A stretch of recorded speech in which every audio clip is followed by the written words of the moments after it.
Hello everyone, dear student, welcome back on study with Vinod Garhwal. आज के इस नए वीडियो में आप सभी का बहुत बहुत स्वागत है। विनोद गढ़वाल का सभी को नमस्कार। प्रिय विद्यार्थियों साथियों, आज के इस वीडियो में हम एक बेहद महत्वपूर्ण टॉपिक को कवर करने जा रहे हैं। आज का हमारा टॉपिक है भारतीय निर्वाचन प्रणाली की विशेषताएं।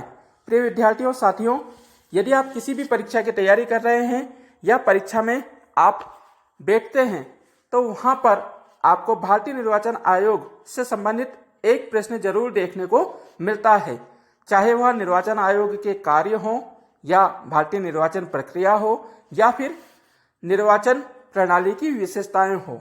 ये प्रश्न ऐसे हैं जो कि सभी परीक्षाओं में पूछे जाते हैं और भारतीय निर्वाचन आयोग से संबंधित जब भी परीक्षा में प्रश्न पूछा जाता है यह सब्जेक्टिव प्रश्न के रूप में पूछा जाता है और कम से कम 3 अंक और अधिकतम 5 अंक इस प्रश्न हेतु निर्धारित रहते हैं।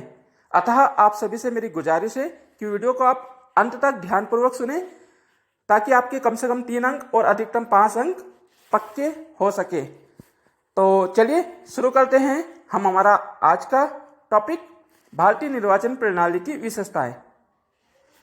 प्रिय विद्यार्थियों साथियों, हम देखते हैं कि हमारा देश भारत एक लोकतांत्रिक देश है। हमने संसदीय शासन प्रणाली को अपनाया है और यहाँ पर समय समय पर चुनाव होते रहे हैं। चुनावों में भारतीय जनता, भारतीय जनमानस बड़े उत्साह के साथ मतदान भी करता है, मतदान प्रक्रिया में भाग लेते हैं। लेकिन क्या कभी हमने सोचा है कि इतने सुचारू रूप से भारतीय निर्वाचन कैसे चुनाव संपन्न कराता है? तो कई बातें हमारे सामने आती हैं और उसी के आधार पर मैंने आज का टॉपिक तैयार किया है। तो हम स्टार्ट करते हैं भारतीय निर्वाचन प्रणाली की विशेषताएं। भारतीय निर्वाचन प्रणाली की अनेक महत्वपूर्ण विशेषताएं अथवा गुण हैं जो कि इस प्रकार से हैं। नंबर 1, सार्वभौमिक वयस्क मताधिकार।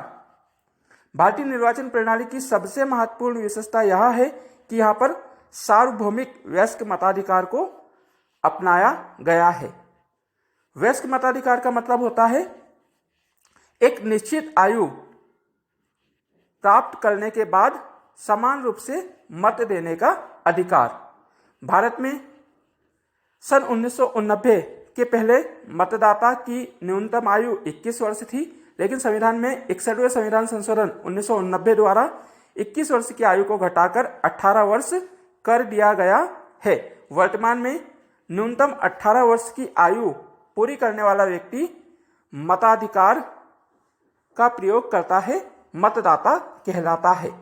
भारत में सार्वभौमिक सभी को समान रूप से मत देने का अधिकार दिया गया है, चाहे वो अमीर हो, गरीब हो, महिला हो, पुरुष हो, किसी भी जाति, किसी भी धर्म, किसी भी संप्रदाय, किसी भी भाषा को बोलने का अधिकारी हो, वो समान रूप से मत प्रयोग कर सकता है। केवल पागल, मानसिक रूप से अक्षम या दिवालिया व्यक्ति अथवा आपराधिक प्रवृत्ति के लोगों को वोट देने से वंचित किया गया है।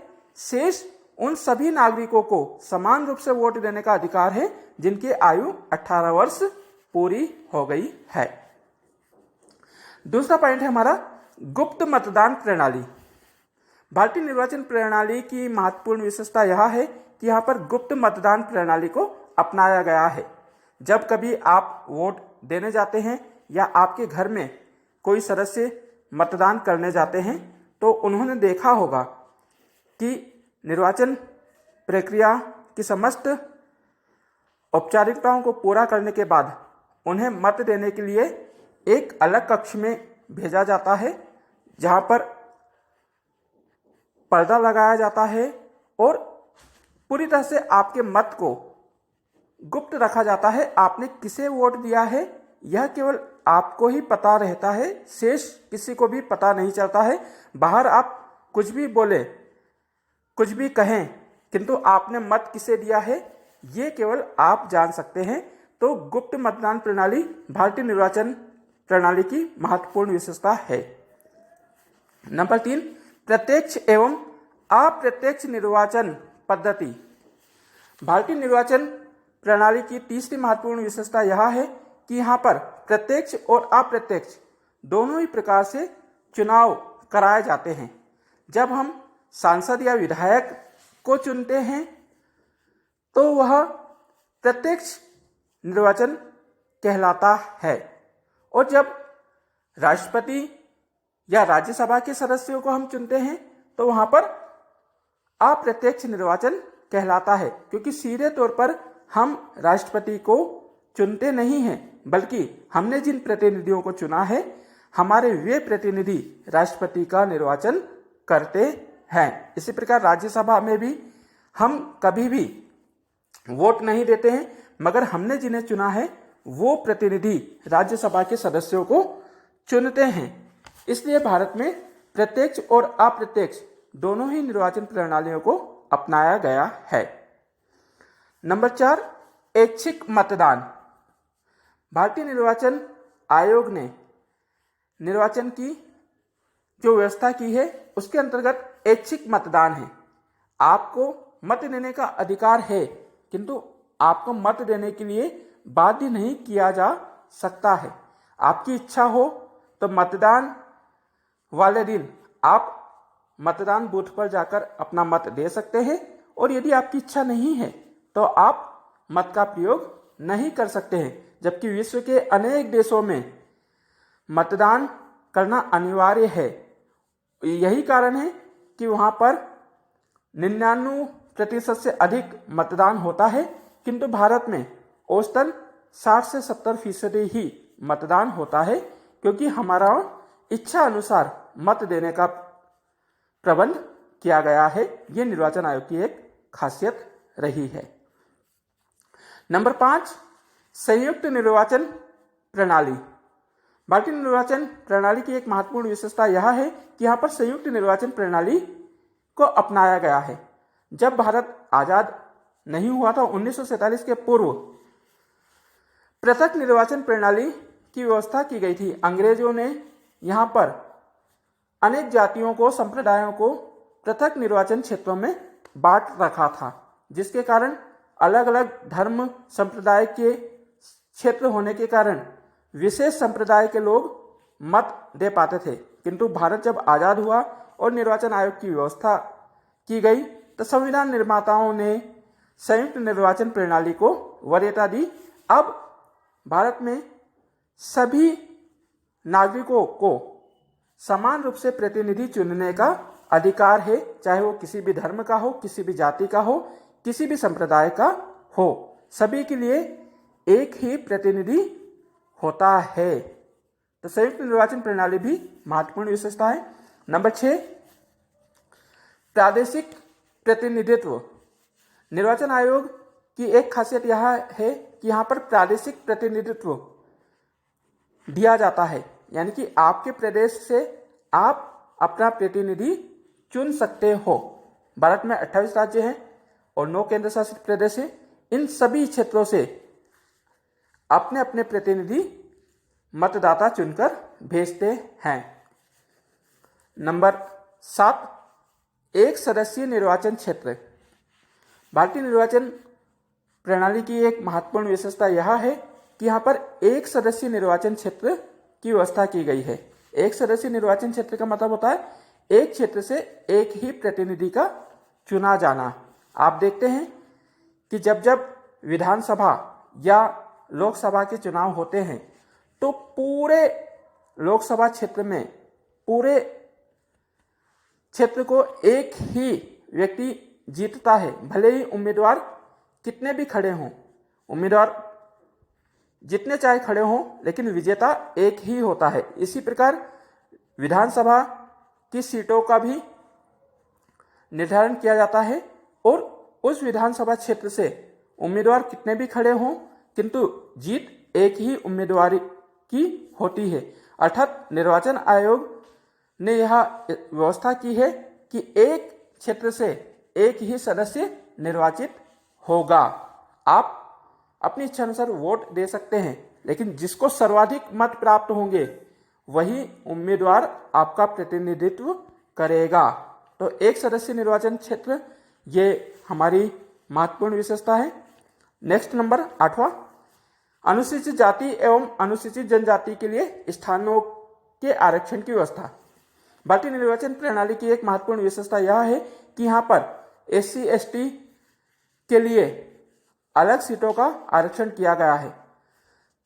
भारतीय संविधान द्वारा सभी नागरिकों को समान रूप से अवसर प्रदान किया गया है। अनुसूचित जाति एवं अनुसूचित जनजाति इन अधिकारों से वंचित न रहे, इस हेतु लोकसभा और विधानसभाओं में अनुसूचित जाति और अनुसूचित जनजाति के लिए स्थान आरक्षित किए गए हैं। 1950 में इसे 10 वर्ष के लिए रखा गया था, किंतु 10 वर्ष के पश्चात अब तक प्रति 10 वर्षों के लिए इसे बढ़ाया जाता रहा है। लोकसभा में 84 सदस्य वर्तमान में अनुसूचित जाति के आरक्षित क्षेत्र हैं, जबकि 47 आरक्षित क्षेत्र अनुसूचित जनजाति हेतु निर्धारित किए हैं, ताकि इन वर्गों के लोग भी चुनाव में जीत हासिल करके विधायी कार्यों में अपनी भूमिका निभा सके। नंबर 2, राजनीतिक दल। भारतीय निर्वाचन की एक महत्वपूर्ण विशेषता यह है कि यहाँ पर राजनीतिक दल की व्यवस्था की गई है। जब संविधान लिखा गया था तब राजनीतिक दल होंगे, कितने होंगे, कैसे काम करेंगे, इन बातों का कोई खास उल्लेख हमारे संविधान में नहीं किया गया है। लेकिन निर्वाचन के समय हम देखते हैं कई राजनीतिक दल चुनाव लड़ते हैं। भारत में लगभग 8 राष्ट्रीय राजनीतिक दल हैं और सैकड़ों की संख्या में प्रांतीय स्तर पर या राज्य स्तर पर राजनीतिक दल हैं जो चुनाव लड़ते हैं, और इन्हीं राजनीतिक दलों की बदौलत आज हमारा लोकतंत्र कायम भी है। तो निर्वाचन आयोग की एक महत्वपूर्ण विशेषता यहाँ के राजनीतिक दल भी हैं। नंबर 10, अनुपातिक मत पद्धति। यहाँ पर मेरे एक विद्यार्थी या साथी जो भी हैं उनका एक कमेंट आया था, अनुपातिक मत पद्धति किसे कहते हैं। नितेश जी ने लास्ट वीडियो पर कमेंट किया था, तो नितेश जी आप इसे सुनिएगा। अनुपातिक मत पद्धति ये हमारे निर्वाचन आयोग या भारतीय निर्वाचन प्रणाली की महत्वपूर्ण विशेषता है। अनुपातिक मत पद्धति नाम से ही स्पष्ट हो रहा है, अनुपात के अनुसार। देखिए जहां पर अनुपात पातिक शब्द का उल्लेख हो रहा है, यानी कि वहां पर अनुपात निकाला जा रहा है। हमारे राष्ट्रपति यानी कि भारतीय राष्ट्रपति का जो निर्वाचन होता है, जो चुनाव होता है, वो अनुपातिक मत पद्धति के द्वारा होता है। मैंने अभी ऊपर बताया कि राष्ट्रपति का निर्वाचन अप्रत्यक्ष निर्वाचन प्रणाली के द्वारा होता है। हम वोट नहीं करते हैं, मगर हमने जिन्हें वोट किया है वो प्रतिनिधि राष्ट्रपति के चुनाव में भाग लेते हैं। भारत बहुत बड़ा देश है, यहाँ पर 28 राज्य, 9 केंद्र शासित प्रदेश हैं, बहुत सारे बड़े राज्य हैं और बहुत सारे छोटे राज्य हैं। मध्य प्रदेश की जो आबादी है और अन्य राज्य की आबादी है वो दोनों अलग अलग है। मान लीजिए मध्य प्रदेश में लोकसभा की 29 सीटें हैं और उत्तराखंड में 5 सीटें हैं, तो उत्तराखंड की जो आबादी है उनका प्रतिनिधित्व 5 लोग कर रहे हैं, मध्य प्रदेश की जो आबादी है उनका प्रतिनिधित्व 29 लोग कर रहे हैं। इसी प्रकार मध्य प्रदेश विधानसभा की सीटें 230 हैं, छत्तीसगढ़ की 90 हैं, तो यहाँ पर 230 प्रतिनिधित्व जो कर रहे हैं वो मध्य प्रदेश की आबादी का कर रहे हैं, छत्तीसगढ़ की आबादी का 90 लोग कर रहे हैं।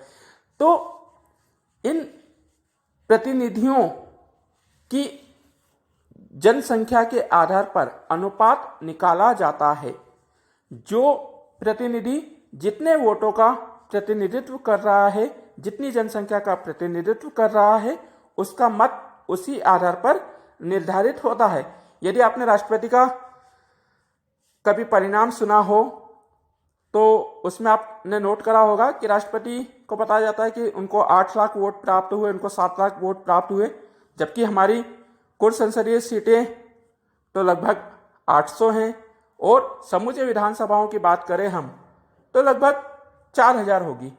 तो जब हमारी संख्या 4-5 हजार की ही है तो फिर 8 लाखों में संख्या कैसे पहुंचती है? तो संख्या इसलिए पहुंचती है क्योंकि जो निर्वाचक मंडल में शामिल हैं, चाहे वो लोकसभा के सदस्य हों या विधानसभा के सदस्य हों, विधानमंडल के सदस्य हों, इन सभी के मतों का अनुपात निकाला जाता है जिससे राष्ट्रपति का निर्वाचन होता है। तो ये आनुपातिक मत पद्धति भी निर्वाचन आयोग की एक या निर्वाचन प्रणाली की महत्वपूर्ण विशेषता है। नंबर 11, चुनाव प्रचार। भारतीय निर्वाचन प्रणाली की एक महत्वपूर्ण विशेषता यह है कि यहाँ पर चुनाव प्रचार करने की आज़ादी दी गई है। जब भी चुनाव होते हैं सभी राजनीतिक दल चुनाव प्रचार प्रसार करते हैं, घर घर जाकर अपनी जीत के लिए वोट मांगते हैं और तमाम घोषणाएं भी करते हैं।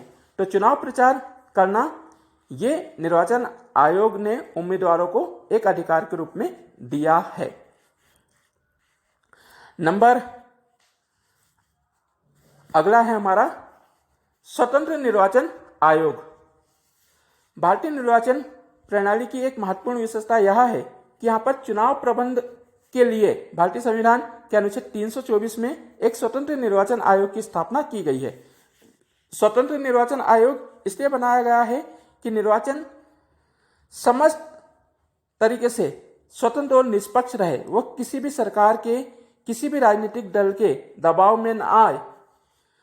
निर्वाचन आयोग के जो सदस्य होते हैं, जो आयुक्त होते हैं, वो किसी भी लाभ के पद पर ना कार्य करें। यदि लाभ के पद पर होते हैं तो फिर वो सरकार या किसी दल विशेष के प्रतिनिधि के रूप में कार्य कर सकते हैं। इस हेतु भारतीय संविधान निर्माताओं ने भारत में एक स्वतंत्र निष्पक्ष निर्वाचन आयोग की व्यवस्था की गई है, जिसका उल्लेख भारतीय संविधान के भाग 15 में अनुच्छेद 324 से 329 के मध्य हमें देखने को मिलता है।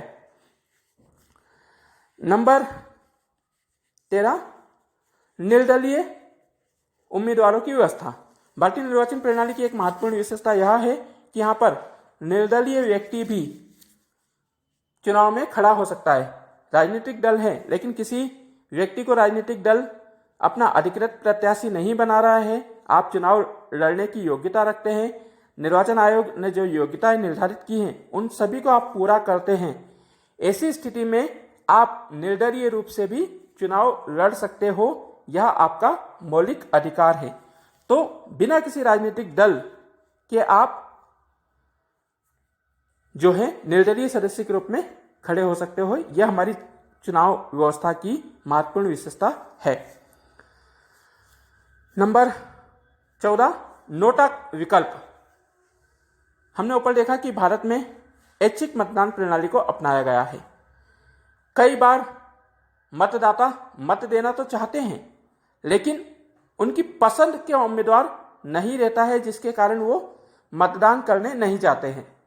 पिछले कई वर्षों से भारतीय निर्वाचन प्रणाली में एक आमूलचूल परिवर्तन आया है, जिसको हम एक विशेषता के रूप में देखते हैं। यहाँ पर नोटा का विकल्प दिया है। नोटा का मतलब होता है इनमें से कोई नहीं। जितने भी उम्मीदवार खड़े हैं उनमें से आपको कोई भी पसंद नहीं है तो आप नोटा का बटन दबा सकते हैं और अपने मत का प्रयोग कर सकते हैं। तो नोटा विकल्प भी एक महत्वपूर्ण विशेषता के रूप में इंगित होता है। नंबर 16 और बहुत महत्वपूर्ण है, मतदाता परिचय पत्र। भारतीय निर्वाचन प्रणाली की एक महत्वपूर्ण विशेषता यह है कि यहाँ पर मतदाता परिचय पत्र दिया गया है।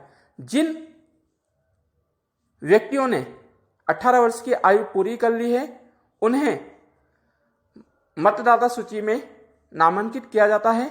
समय समय पर मतदाता सूची का पुनरीक्षण होता है और जो व्यक्ति मतदान करने योग्य हैं उन्हें निर्वाचन आयोग एक मतदाता परिचय पत्र देता है, जिससे आपको आधिकारिक रूप से मत देने का अधिकारी बनाया जाता है और यही निर्वाचन आयोग द्वारा दिया गया परिचय पत्र आपको भारत का नागरिक भी सिद्ध करता है।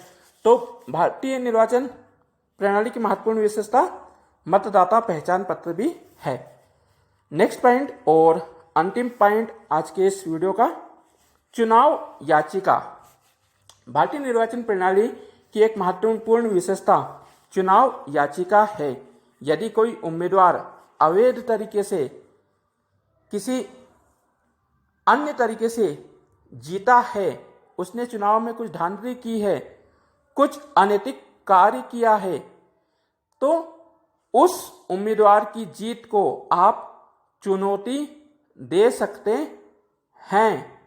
यदि यह सिद्ध हो जाए कि व्यक्ति की विजय गलत तरीके से हुई है, उसने आचार संहिता का उल्लंघन किया है या उसने कुछ संविधान की भावनाओं के विपरीत जाकर कार्य किया है, तो फिर चुनाव याचिका के माध्यम से उसके जीत को निरस्त कराया जा सकता है। सन 1972 में ऐसा ही प्रकरण हुआ था इंदिरा गांधी बनाम